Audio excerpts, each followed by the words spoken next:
everyone, it's Joni again. Today is Tuesday, so that means I am 32 weeks post-op.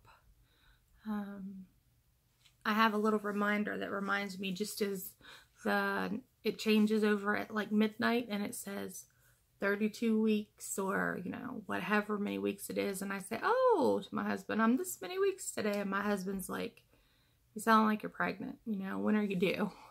And I may have mentioned that little thing before, but it's just a thing. Been running some errands today. I have bushy hair. I've tried to flat iron it earlier, but, yeah, it's been raining here and it's supposed to snow tonight, like 6 inches or more. And I think today's the first day of spring, so hello, Southwest Virginia, welcome to spring.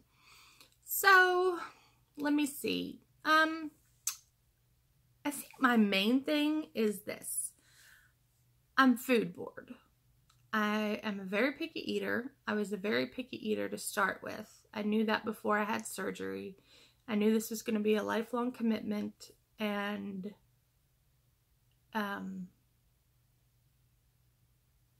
really bored with food. I eat only a very few, like 10 things, less than 10 things, on a routine basis, and I just am bored with it. So I tried to do some things to get my routine changed up. I bought like a different kind of a sort of a TV dinner to try, and I read on some of the bariatric surgery boards, like when I first started, and people were talking about how they kept beef jerky and stuff in their desk, and I still don't know if I can do beef jerky. It just seems, I wondered then, like, how they could ever do something so dry and hard, because when you first have this done, you have to have it small bites, and you have to have whatever it is, your chicken, your beef, whatever you have, has to be so moist and like in gravy or something, or, a lot of its own juices. But anyway, oh my gosh, every time I talk, I hear my pulse in my ear, and it's driving me nuts. I've been having a lot of migraines, so that's been pretty annoying. Oh, no, beef jerky. So I got, I found tender beef jerky, and you have to know, like, very originally, they tell you, watch your sugars, watch your, with the added sugar and stuff like that, not to have it. I have learned to loosen up on being as strict as I was with myself, because I was out of sight strict with myself. I'm not talking about, when I was talking about nibbling on candy, but I'm talking about, like, I would read the ingredients on something, and if something had, sugar as a ingredient that was in some small part of it that wasn't even the main part of something, I'm trying to think of something to make that an example of, but I would like leave the whole thing alone. And even if it only had the tiny little bit of sugars total, now first of all, I know my body can handle some sugar and some carbohydrates, but I don't think I can ever touch the cranberry juice again, and I want craisins so bad. I loved them before I had surgery. I used to get a big bag of craisins and a big bag of almonds and just put them together and eat them. Every once in a while, my husband would go through a phase like that. We'd get them from Sam's. Well, turns out that craisins or dried cranberries, even the kind that have half the amount of sugar, still have way too much sugar and carbohydrates for per serving for me personally.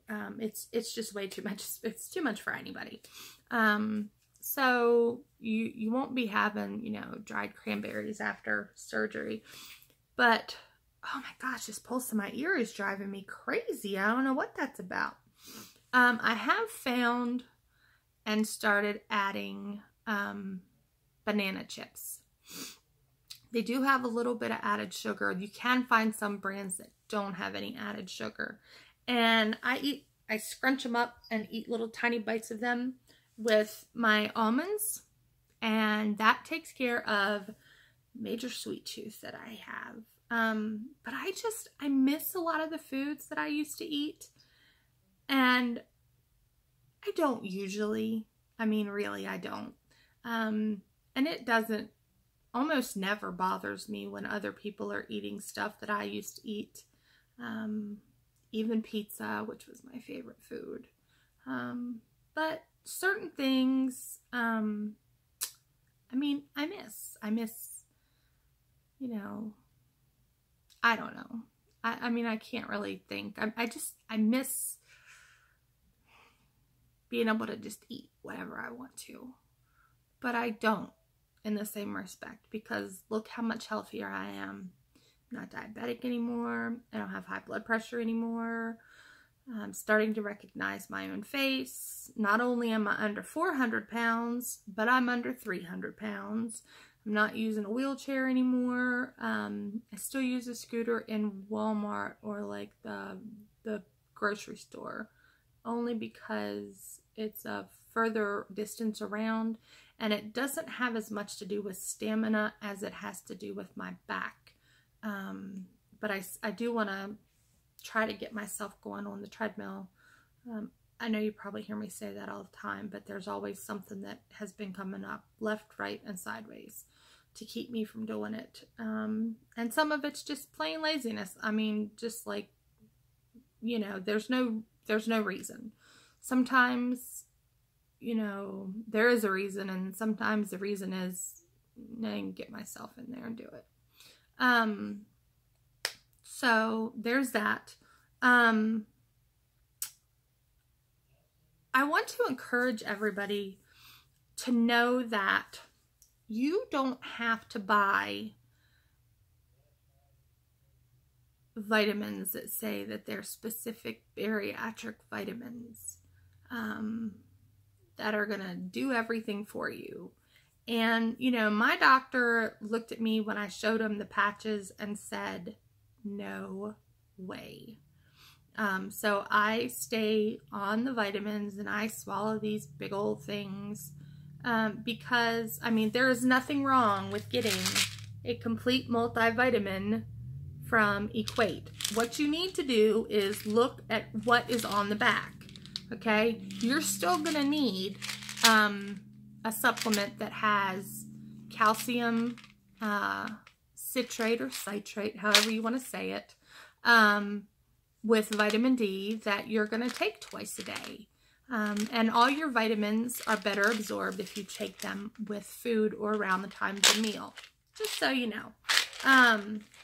Now, that cuts out on your mealtime space, but I'm just saying, you know, I mean, they are absorbed better around the time of food, within 2 hours of food, you know, just so you know. Within 2 hours after completing a meal, before that time is the prime time to try and take it. Depends on how your digestive system works.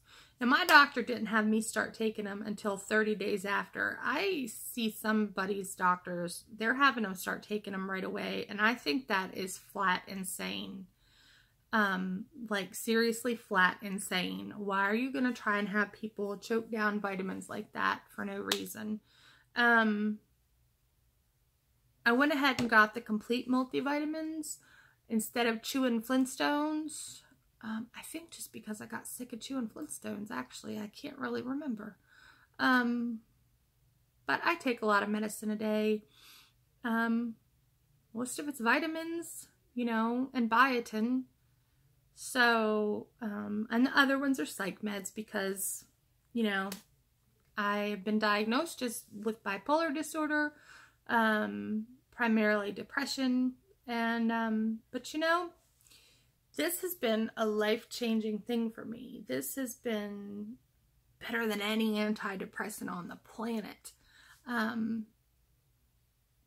Even on days where I think I've chewed everything up just right and not eaten too much, and something might get stuck, because sometimes your mind is still trained like the old way. Like, you're sitting there and you're talking while you're eating, or, you know, not while you have food in your mouth, but you know what I'm saying, and you go on about your normal rhythm, and sometimes you, like, you may have chewed it up a bunch, but you might accidentally swallow it sooner than you should have, just because of old habits. So when they tell you you really have to pay attention and count, you really do.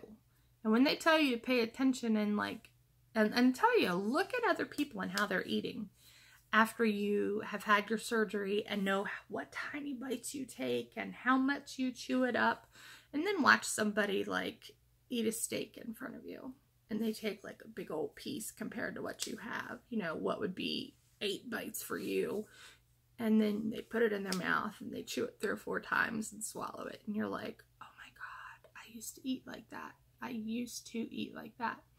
I used to inhale food, and now I enjoy my food more. The food that I do eat, I think I enjoy it more most of the time, because it's more of it's more about the food experience than it is about, I mean, I used to be able to eat a whole pizza. I don't really fool with pizza anymore. I mean, I know I have in the past since surgery, and it is perfectly possible, but I'm kind of over it. I mean, I know that sounds crazy. I mean, I haven't had pizza in months. I don't know how you can just be over your favorite food, but it happened. If you hear that squeaky noise in the background, that is my daughter's dog playing with a squeaky toy he got out of BarkBox. So I keep looking all around in this video. I do that a lot. And I also say a lot. I feel like I should have more words of wisdom to impart or things like that, but just know that to begin with, you'll be like, what can I eat? You'll be excited to eat. You'll have plans about what you can eat. Then you'll be frustrated going through the store, looking at what you can eat. Like, you need to go and buy that stuff ahead of time, like stuff that you can, and like really do the research going through the aisles. Not because you want to make yourself go, oh my gosh, I won't be able to eat this and this anymore, but just to give you a more realistic view of it. Sticking to it is not always easy. I do advise that you don't ever start trying to see if you can have just a little bite of this or that. It will lead you in the wrong direction. It caused me to stall for quite a bit, I think. Now the scales are moving the right direction. The other day I weighed, I almost said 1. No, I'm not in Wonderland yet. I weighed 286.4 on my scales that are normally the hatefulest things in the world. So, you know, that's pretty good. My daughter is getting married in like 19 days, I think. She's getting married April 7th. So we have a lot of stuff going on. I don't know how much I will or won't be on. I'll still try to keep things going. I try to do it. I want to do it every week, but I mean, sometimes I'm busy. I didn't even take my pictures this month.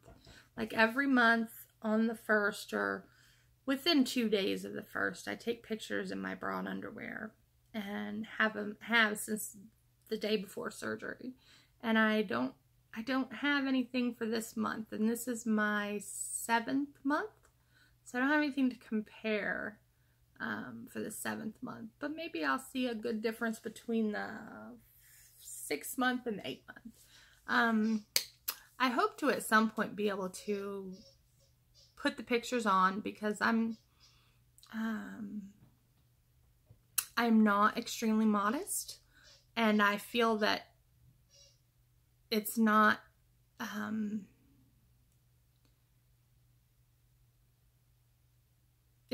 inappropriate for me to show those videos to help other people, to show those pictures to help other people. They're not in any way inappropriate. I mean, I do have, you know, I am covered up in the important parts. But, you know, I do show more skin than normal. But yes, I mean, I hope to sometime be able to figure out how to do that in these videos. So I think that's all for today.